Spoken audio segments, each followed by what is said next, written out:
ভোরের আলো ফুটতেই সাধু মাঠে বেরিয়ে পড়েন। গ্রামের সবাই তাকে কাকা বলেই চিনত। শরীর ভিজে যায় শিশিরে, তবু মুখে ক্লান্তির কোনো চিহ্ন নেই। গ্রামের মানুষ জানে এই মানুষটা ভীষণ দরিদ্রে থাকলেও সে হাসি মুখে লড়াই করার বল রাখে। আজ কাকার চোখে এক অদ্ভুত দৃতা, কারণ গত রাতেই তিনি শুনেছেন এবার ফসল ভালো না হলে তার ছেলের পড়াশোনা বন্ধ হয়ে যেতে পারে। কিন্তু কাকা একদমই হাল ছাড়ার মানুষ নয়। আমি পারবো, আমার ছেলেকে পড়াশোনা শিখিয়ে মানুষ করতেই হবে। এই যুগে পড়াশোনা বিকল্প কিচ্ছু হয় না। মাটি আমাকে কখনো ধোঁকা দেয়নি, তাই আমিও আশা ছাড়ব না। কাকা স্ত্রী কোমল হাসি দিয়ে পাশে এসে দাঁড়ালেন। তার চোখেও চিন্তা, কিন্তু স্বামীর মনোবল দেখে তিনিও শক্তি পান। ওগো শুনেছ, ছেলে বলছিল এবার যদি ভালো ফসল না হয় তাহলে সে নিজেই টিউশন পড়িয়ে স্কুলের ফিস দেবে। ছেলেটা একদম তোমার মতো পরিশ্রমী হয়েছে। ওকে কষ্ট করতে দেব না রে, ওর কাজ পড়াশোনা করা। ওকে মন দিয়ে পড়াশোনা করতে দে।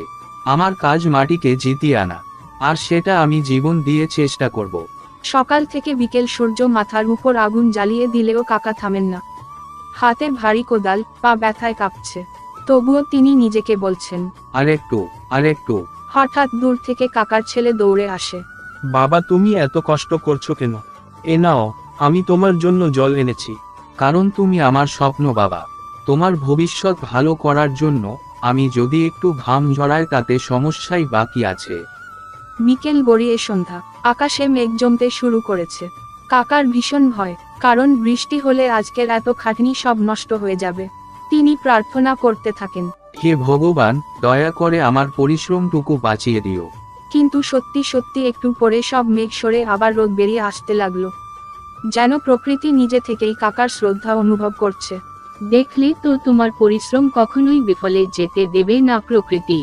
তুমি শুধু বিশ্বাসটা রেখো তার উপর। কয়েক মাস পর ফসল বড় হলো। চাষ জমি সোনালী রঙে ভরে গেল। অবশেষে সেগুলি কাটার দিন চলে এলো। তখনও কাকার চোখে জল, কিন্তু এই জল দুঃখের জল নয়। এই জল যেন কৃতজ্ঞতার গভীর থেকে আসা সেই সফলতার জল। আমি তো শুধু মাটিকে ভালোবেসেছি, আর মাটি আমার ভালোবাসার যথাযথ সম্মান ফিরিয়ে দিল। বাবা, তুমি আমার নায়ক। ভবিষ্যতে আমিও তোমার মতো পরিশ্রমী হতে চাই। একজন পরিশ্রমী চাষির গল্প শুধু ফসলের গল্প নয়, তা আশা, ভালোবাসা আর স্বপ্নের গল্প। যে মানুষ ঘাম ঝরায়, ঈশ্বর তার হাত কখনোই খালি রাখেন না। তবে একটা কথা মনে রাখতে হবে, শুধু পরিশ্রম করলেই যে সফলতা পাওয়া যায় তা একদম ভুল ধারণা। একমাত্র সঠিক জায়গায় পরিশ্রম করলেই তা সফলতা এনে দেয়। এই রকম মজাদার গল্প দেখতে চাইলে ভিডিওটিতে একটি লাইক করে চ্যানেলটিকে সাবস্ক্রাইব করে বেল আইকনটিতে ক্লিক করে দিবেন ক্লিক। দেখা হচ্ছে পরবর্তী কার্টুন ভিডিওতে। সবাই ভালো থাকবেন, সুস্থ থাকবেন।